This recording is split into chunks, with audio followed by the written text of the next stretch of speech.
Tuturuan ko kayo paano magluto ng nilagang baboy, guys. Watch this. Una, nagpakulo lang tayo ng baboy dyan. Di ko na pinagkita eh. Lugasan ko na yan 3 beses. Tapos lagyan natin ng asin. Pakuluin lang. Tapos maghiwa tayo ng sibuyas.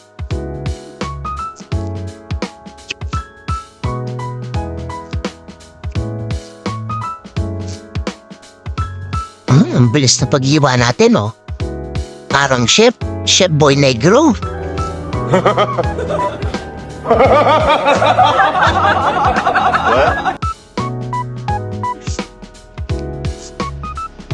Tapos maghiwa tayo dito ng repolyo.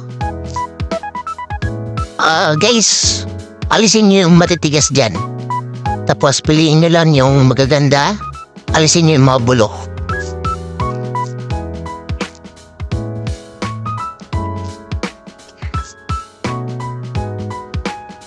Naglagay pa ako ng paminta dyan, nakalimutan ko ilagay. Tsaka yung sibuyas. Kaya inabol ko na, guys. At takpan na natin, syempre. Habang pinapakulo natin yan, naghihiwa tayo dito ng mga sangkap ng nilaga. Yan ang repolyo, patatas, petchay. Pero kung may budget kayo, syempre, marami na rin. Lagyan mo na rin na mais. Ako short budget tayo ngayon, guys. Kaya repolyo, patatas, tsaka petchay lang.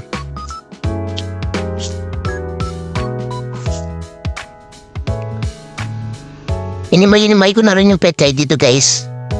Tapos hugasan natin yan, siyempre. Kailangan malinis sa mga gulay bago natin ilagay sa niluluto natin nilaga. Pakahugas nyo, guys.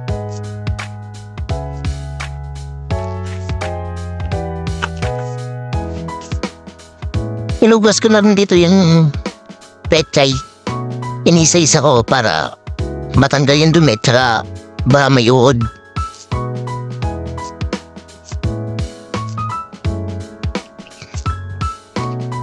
Hugasan ko muna yung mga petchay, guys, bago ko hatiin. Malalagyan eh.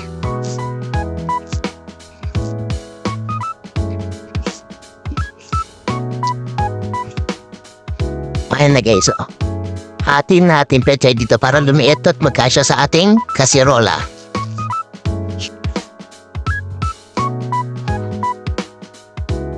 Pagkatapos, nagbalat naman ako ng patatas dito. Pasensya na, guys, wala tayong peeler at hindi ako marunong masyado magbalat ng patatas gamit ang kutsilyo.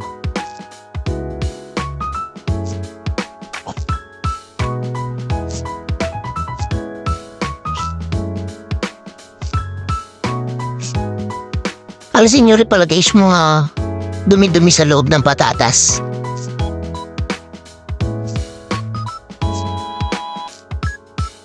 Siyempre, katapos balatan, kailangan hugasan.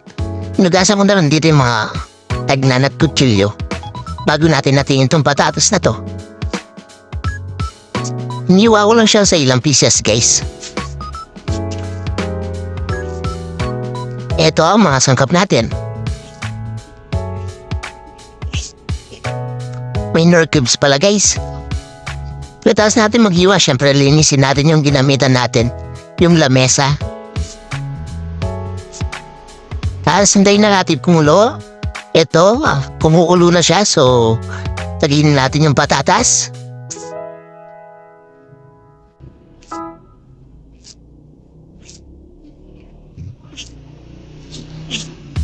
Chinek ko muna dito, guys, kung malambot na yung baboy.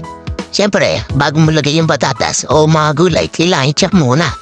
Pagkatapos na kumulo naman, ilang minuto lang, nilagay ko na rin yung mga gulay na petchay at repolyo.